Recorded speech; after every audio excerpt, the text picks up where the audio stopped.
শাশুড়ি কখনো নিজের মায়ের মতো হতে পারে না। শাশুড়ি কখনো ছেলের বউকে নিজের মেয়ে ভাবে না। আমি শাশুড়িকে নিয়ে একটু বাইরে কেনাকাটা করতে এসেছিলাম, আর এখানে কেনাকাটা করতে এসে আমি খুবই বিপদে পড়ে গিয়েছি। মাঝে মাঝে মনে হয় আমার মতো কি সব মেয়েদের কপালে এইরকম, সবার শাশুড়িরাই কি এরকম হয়ে থাকে। আর এই একটা শাশুড়িকে নিয়েই হচ্ছে সব ছেলের বউদের মাথা ব্যথা, যত অভিযোগ যত কিছু এই শাশুড়িকে নিয়েই। শাশুড়ি এইরকম, শাশুড়ি ওইরকম। আসসালামু আলাইকুম, হ্যালো এভরিওয়ান, আশা করছি সবাই ভালো আছেন। শাশুড়িকে নিয়ে তো অনেক কথা বললাম। আসলে শাশুড়ি হচ্ছে একটা বিপদের জিনিস সবার কাছে, তাই না? ম্যাক্সিমাম ছেলে বউদেরই একটা অভিযোগ থাকে, শাশুড়ি ভালো না, শাশুড়ি মনের মতো না, শাশুড়ি এটা করতে দেয় না, ওইটা করতে দেয় না। আমার কাছে তো মনে হয় আমরা ছেলের বউরাও হচ্ছে শাশুড়ির জন্য পারফেক্ট না। আসলে যদি আমরা তাদের জন্য পারফেক্ট হইতাম তাহলে আমাদের কাছে মনে হইতো না যে শাশুড়ি এরকম ওইরকম।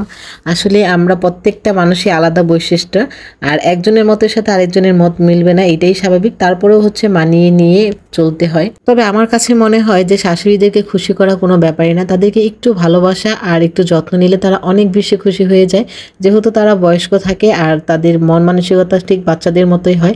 আপনি তাদেরকে একটু আদর ভালোবাসা দিবেন, দেখবেন তারা অনেক বেশি আপনাকে আদর ভালোবাসা দিবে। কিছু পেতে হলে কিছু তো দিতেই হয়, তাই না? আপনি শুধু বসে বসে শাশুড়ি থেকে আশা করবেন আর আপনার শাশুড়িকে কিছু দিবেন না, সেটা কি কখনো হয়? এটা কারো ক্ষেত্রেই হয় না।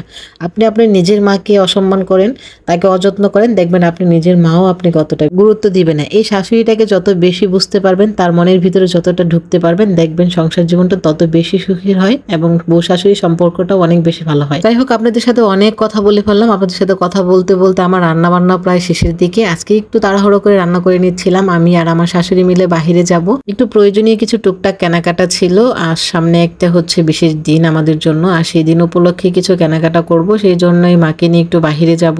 তাকিবের বাবা যেহেতু অফিসে, তাই জন্য ভাবলাম যে মাকে নিয়ে যাই। আর মাকে নিয়ে আমি বাহিরে গেলে আমার আর মায়ের মধ্যে শুধু ঝগড়াই বেজে দেয়। অনেকেই বলেন না যে শাশুড়িরা কখনো মায়ের মতো হতে পারে না নাকি। যাই হোক, আপনাদের সাথে কথা বলতে বলতে আমার রান্না বান্না শেষ করে রেডি হয়ে এবার ছেলেকে নিয়ে শাশুড়িকে নিয়ে বের হয়ে বললাম কেনাকাটার উদ্দেশ্যে। আর আমার ছেলে দেখতে পাচ্ছেন ডান হাতে ঘড়ি পরেছে, সে বাহিরে যাবে, ঘড়ি পরবে, চশমা পরবে। তবে আজকে চশমাটা ভুলে বাসায় রেখে এসেছি। আর আপনাদেরকে বলছিলাম না যে শাশুড়িকে নিয়ে বাহিরে গেলে আমার আর শাশুড়ির মধ্যে ঝগড়া বাজে কি নিয়ে? তা হচ্ছে টাকা দেওয়া নিয়ে। কোনো একটা জিনিস কিনলে আমার শাশুড়ি মা টাকা দিবে, আমি বলি যে আমি দিব। এইটা নিয়ে দুইজনের মধ্যে একরকম ঝগড়া বেজে যায়। আর আমার শাশুড়ি মা আমাকে আগেই বলে নিয়ে যায় বাসা থেকে যে দোকানে গিয়ে তুমি কিন্তু আমার সঙ্গে পাড়াপাড়ি করবে। এর জন্য মাকে নিয়ে বাহিরে যাওয়া হচ্ছে খুবই রিস্কের। সে হচ্ছে টাকা দেওয়া নিয়ে খুবই পাড়াপাড়ি করে। অনেকেই বলেন না যে শাশুড়ি নাকি কখনো মায়ের মতো হতে পারে না, তবে তো আমার কাছে মনে হয় আমি একটা শাশুড়ি না একটা মাই পেয়েছি। আমি কখনো শাশুড়ি আর মায়ের মধ্যে তফাৎটা বুঝতে পারি না। আমার কাছে মনে হয় এটা আমার আরেকটা মা। আর আমিও আলহামদুলিল্লাহ শাশুড়ি থেকে এত পরিমাণ ভালোবাসা পাই, মায়ের অভাবটা আসলে বোঝা যায় না। যে আমি শ্বশুর বাড়িতে এসেছি, আমার কাছে মনে হয় যে আমি মায়ের বাড়িতেই আছি।